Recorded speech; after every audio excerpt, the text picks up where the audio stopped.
আমরা আসলে এখানে আসার আগে হচ্ছে যে যেটি বাস টার্মিনাল সেটি আমরা দেখেছি। সেখানে আমাদের কাছে ছোটোখাটো কিছু অভিযোগ এসছে এবং আপনারা দেখছেন যে আমাদের সাথে বাস মালিক সমিতির সভাপতিকে আমরা নিয়ে ঘুরছি এবং আমরা তাকে আমাদের যে প্রয়োজনীয় নির্দেশনা পুলিশ সুপার মহোদয় এবং আমার পক্ষ থেকে আমরা তাদের দিয়েছি এবং তিনি আমাদের অ্যাসিওর করেছেন যে তিনি এই জিনিসগুলো ব্যক্তিগতভাবে দেখভাল করবেন, ছোট যে অভিযোগগুলো আছে সেটি আসবে না বলে তিনি আমাদের প্রতিশ্রুতি দিয়েছে। তারপরে আমরা এখানে লঞ্চ ঘাটে এসেছি এবং লঞ্চ মালিক সমিতির যে সভাপতি প্লাস অন্যরা তারা আছেন, তারা আমাদের যেটা দেখালো আপনারা দেখতে পাচ্ছেন যে দৃশ্যমানভাবে লেখা আছে যে লঞ্চের যে ভাড়াটি সেটি কিন্তু লেখা আছে এবং পল্টনের যে চার্জ সেটি সহ কিন্তু লেখা আছে।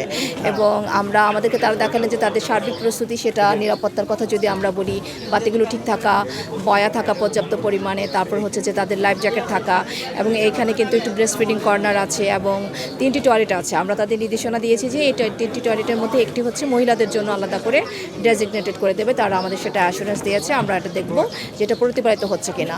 আপনারা দেখছেন যে আমাদের সামনে একটি লঞ্চ এসে ভিড়লো এবং আমরা যাত্রীদের জিজ্ঞেস করলাম, তারা ওই পাশ থেকে এসছে এবং তাদের কাছে এখানে যে রেখা আছে নির্ধারিত 45 টাকা, তারা বললো সেভাবে তারা দিয়ে আসছে। তো আমি এক্ষেত্রে আমি বলবো যে আমাদের লঞ্চ মালিক সমিতির পারফরমেন্সটা এখন পর্যন্ত আমাদের আজকের অবজারভেশন পর্যন্ত ভালো। আমরা তাদের এই জন্য আমাদের পক্ষ থেকে আমরা অ্যাপ্রিসিয়েট করি। তাহলে আপনি খেয়াল করছেন যে শুধু ঘাটের উপরে নয়, আমাদের নৌ পুলিশের যে টহল স্পিডবোট কিন্তু ইউনিফর্ম পরে কিন্তু তারা টহল করছে। আমাদের কিন্তু ফেরিগুলোতে কিন্তু নৌ পুলিশের লোকজন থাকে এবং আপনারা এখানে খেয়াল করেছেন নৌ পুলিশের একটা কন্ট্রোল রুম আছে এবং ইউনিফর্ম পরিহিত এবং সাদা পোশাকে নৌ পুলিশ এবং জেলা পুলিশের লোকজন এখানে ডিউটি করছে।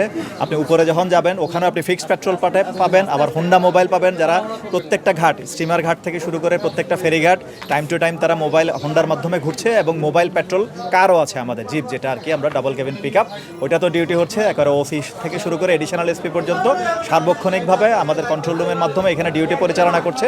এখনও পর্যন্ত আল্লাহর রহমতে আমরা কোনো চিন্তায়, চুরি বা এই টাইপের খারাপ সংবাদ এখনও পাই নাই এবং আমরা বিশ্বাস করছি শেষ পর্যন্ত আমরা ভালোভাবে একটা ঈদযাত্রা সমাপ্ত করতে পারবো।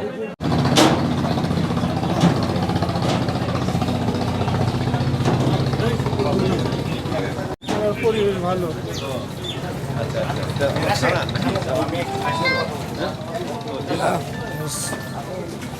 কথা বলি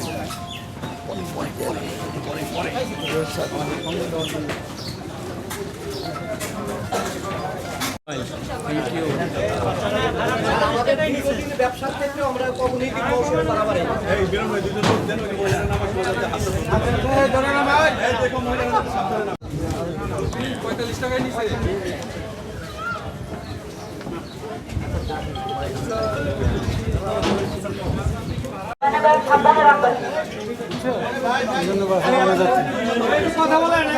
কথা বলেন।